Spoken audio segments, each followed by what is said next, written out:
Sebelum kita masuk ke materi when dan als, kita perlu tahu terlebih dahulu apa sih itu Nebensatz. Nah, jadi Nebensatz ini adalah anak kalimat atau kalimat bawahan yang tidak bisa berdiri sendiri. Biasanya, Nebensatz itu menjelaskan lebih lanjut mengenai Hauptsatz atau kalimat utama.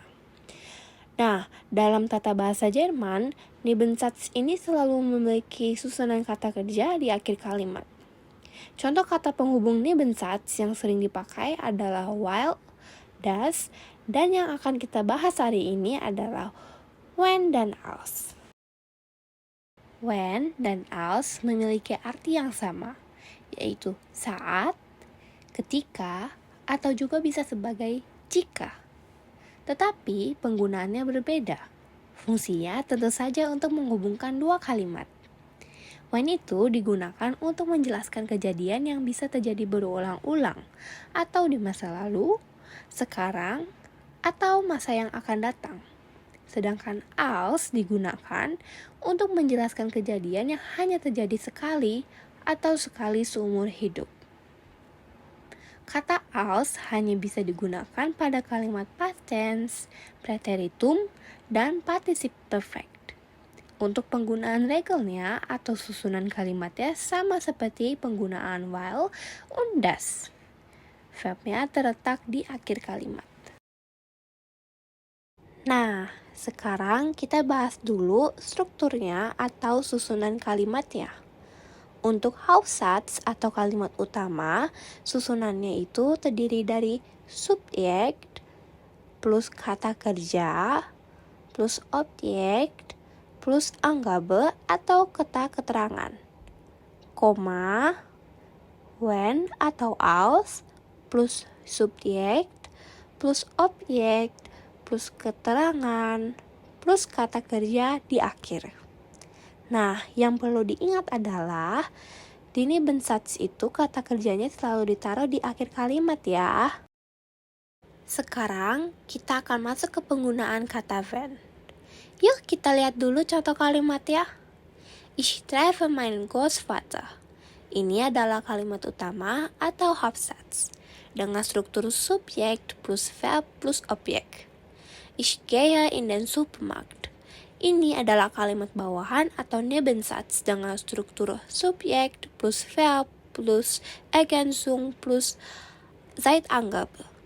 Kalau dua kalimat ini kita gabungkan dengan kata wenn, hasilnya akan menjadi Ich treffe meinen Großvater, wenn ich in den Supermarkt gehe.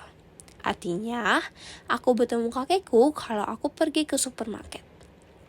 Nah, struktur gabungannya adalah subjek plus verb plus objek, lalu subjek plus verb plus Ergänzung plus Zeitangabe plus verb di akhir. Terus, kenapa kita pakai wenn dan bukan als? Karena kejadian ini terjadi berulang-ulang. Bisa kemarin, bisa hari ini, bisa juga besok. Jadi, bukan sesuatu yang hanya terjadi satu kali dalam hidup. Makanya, karena kejadiannya berulang, kita harus pakai when dan bukan als. Nah, sekarang kita masuk ke penggunaan kata als. Yuk kita lihat contohnya. Hauptsatz atau kalimat utama, Ich bin nach Deutschland geflogen. Susunannya adalah subjek plus kata kerja bantu sein plus keterangan tempat plus partisip zwei. Lanjut, Nebensatz atau kalimat bawahannya, Ich war 16 Jahre alt. Ini disusun dengan subjek plus kata kerja bentuk lampau preteritum plus keterangan. Kalau digabungkan menjadi satu kalimat menjadi Ich bin nach Deutschland geflogen als ich 16 Jahre alt war. Artinya, aku pergi ke Jerman ketika aku berusia 16 tahun. Nah, kenapa kita pakai als di sini? Karena kejadian ini hanya terjadi satu kali saja, yaitu waktu aku umur 16 tahun dan pergi ke Jerman. Jadi, kalau kejadiannya cuma sekali terjadi dalam hidup, kita pakainya als bukan wenn. Dan jangan lupa, karena ini kalimat bawahan atau Nebensatz, kata kerjanya tetap kita taruh di akhir kalimat.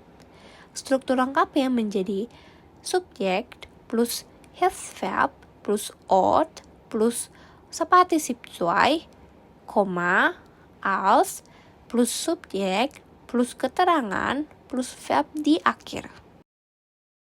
So, das war unser Video über die Terminfläche bei Positionen und Nebensätze mit wenn und als.